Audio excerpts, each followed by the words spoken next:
Living under a constant state of fight or flight ages you. It ages your organs, it ages your bones, it ages your body, it slowly kills you.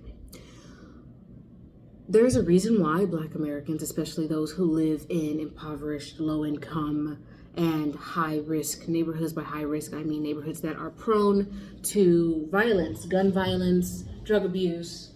There's a reason why the people who live in these communities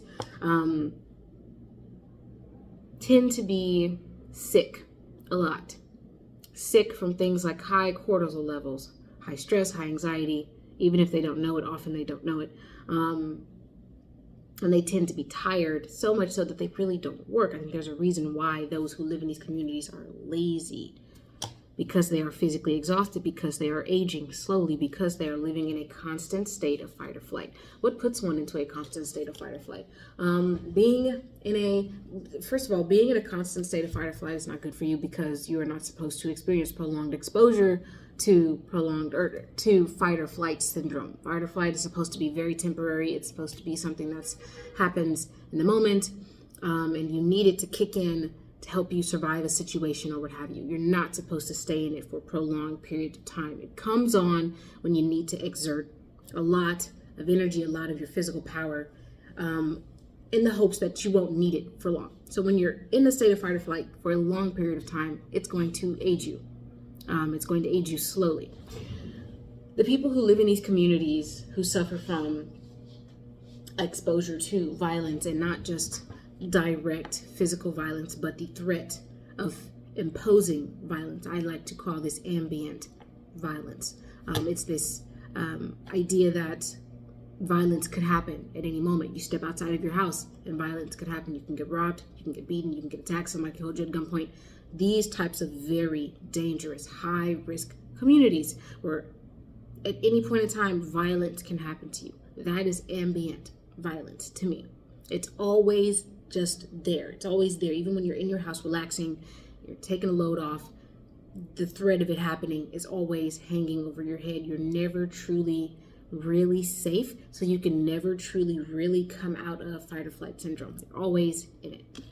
However, this is what gets me. The people who talk about fight or flight syndrome, who talk about the health problems within low-income, high-risk Black communities, they often draw lines to, they hyper-focus and hyper-fixate on things like structural racism being a part of the problem for why these conditions happen in the first place, and white people somehow come into it like something to do with it being their fault some way. I don't know.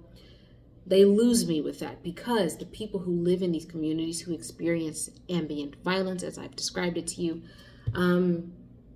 they're not afraid of some white person running up to them when they leave their house, holding them at gunpoint, telling them to come out of pocket, give me your phone, give me your wallet, give me all your stuff. It's people within their own community who are subjecting them to this type of ambient violence. People within their own community who are terrorizing them.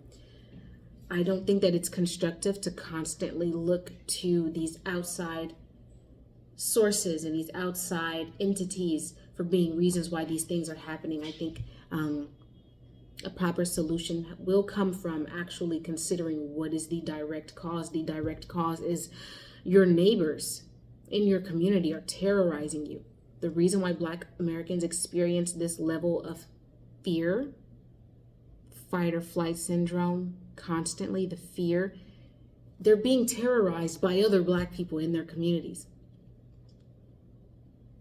So it is just not constructive to constantly in these situations and when dealing with these problems rush to the conclusion that white people and structural racism are the problem. Part of it, maybe.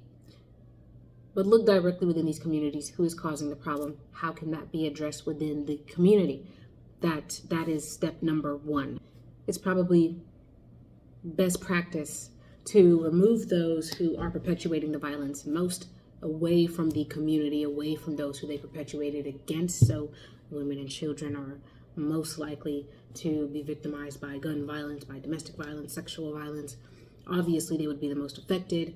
As much as I hate to say it, and as much as you probably hate to hear it, the best course of action would be to remove those from the community who perpetuate the violence.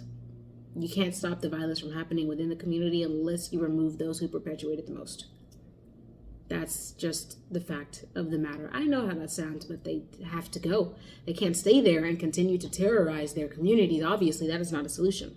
Not only do they need to be removed, but the women who cape for them are also a problem. The aunties, the grandmas, the moms, the sisters, the baby moms who cape for, coddle, and excuse the behavior of their violent sons, grandsons, nephews, and baby daddies. They are also a part of the problem as well. The people who are subjected to this type of ambient violence, these are the people who I'm most concerned about, frankly. I am most concerned about them because they have to live next to this nonsense every single day. The people who are subjected to this type of ambient violence often go without being considered whatsoever. No one's really thinking about their quality of life. Anyway, that is just my little 2 cents about ambient violence, as I like to call it, and the fight or flight syndrome, and why living in a constant state of fight or flight syndrome is slowly killing you and aging you and making your body age faster than it actually should. Yeah.